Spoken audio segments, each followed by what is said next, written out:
नमस्कार सगळ्यांना, सारिकाज एज्युकेशनल वर्ल्डमध्ये सगळ्यांचं स्वागत आहे। आज आपण इयत्ता 8वीतील इतिहासातील प्रकरण 4 1857चा स्वातंत्र्य लढा या प्रकरणातील स्वातंत्र्य लढ्याचे परिणाम या घटकांमधील पुढच्या घटकाचा म्हणजे पुढच्या मुद्द्यांचा किंवा परिणामाचा अभ्यास करणार आहोत। स्वातंत्र्य लढ्याचा जर विचार केला, थोडक्यात विचार केला, तर या लढ्यामध्ये भारतीयांना अपयश आलं। ब्रिटिशांनी दडपशाहीचा वापर केला आणि लढा स्वतःचा विजय प्राप्त करून घेतला। पण या लढ्यामुळे ब्रिटिशांच्या सत्तेवर परिणाम म्हणजे खोलवर परिणाम झाले होते। त्यातली पहिली म्हणजे ईस्ट इंडिया कंपनी बरखास्त झाली। भारतीयांच्या मनातील असंतोष कमी करण्यासाठी राणीने जाहीरनामा काढलेला होता, त्यात काही आश्वासनं देण्यात आली होती। आणि सगळ्यात महत्त्वाचा परिणाम म्हणजे भारतीय लष्कराची पुनर्रचना करण्यात आली। कारण हा जो स्वातंत्र्य लढा आहे, हा लढा भारतीय सैनिकांनी एकत्र येऊन केलेला होता। त्यामुळे पुन्हा एकदा भारतीय सैनिक एकत्र येऊ नये म्हणून लष्करामध्ये फक्त इंग्रजी सैनिकांचीच वाढ किंवा नेमणूक करण्यात आली।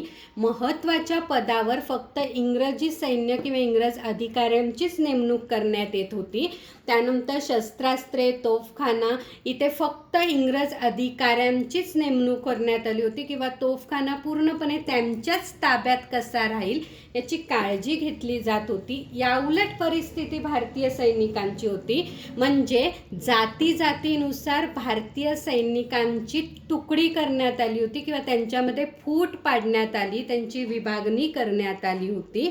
आणि भारतीय सैन्य पुन्हा एकदा एकत्र येणार नाही याची काळजी या ब्रिटिश अधिकाऱ्यांमार्फत घेतली जात होती।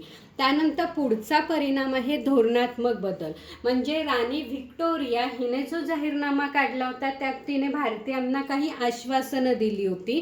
त्यानुसार भारतीयांच्या सामाजिक आणि धार्मिक बाबतीत हस्तक्षेप केला जाणार नाही हे जे तिने आश्वासन दिले होते त्याचा स्वीकार ब्रिटिशांनी केला। पण भारतीय समाज एकत्र येणार नाही, त्यांची एकी होणार नाही याची काळजी मात्र ब्रिटिशांनी घेतली होती। ती म्हणजे भारतीयांमध्ये सतत धर्म, जात, वंश आणि प्रदेश यावरून भांडणे त्यांनी लावून द्यायला सुरुवात केली। त्याचा परिणाम असा झाला की भारतीयांच्या मनामध्ये एकमेकांविषयी कलुषित किंवा एकमेकांविषयी राग निर्माण व्हायला सुरुवात झाली। म्हणजेच ब्रिटिशांनी फोडा आणि राज्य करा या नीतीचा वापर करायला सुरुवात केली। कुठेतरी जिथे भारतीय एकत्र यायला सुरुवात झाली होती तिथे त्यांनी त्यांच्यामध्ये फूट पाडायला सुरुवात केली।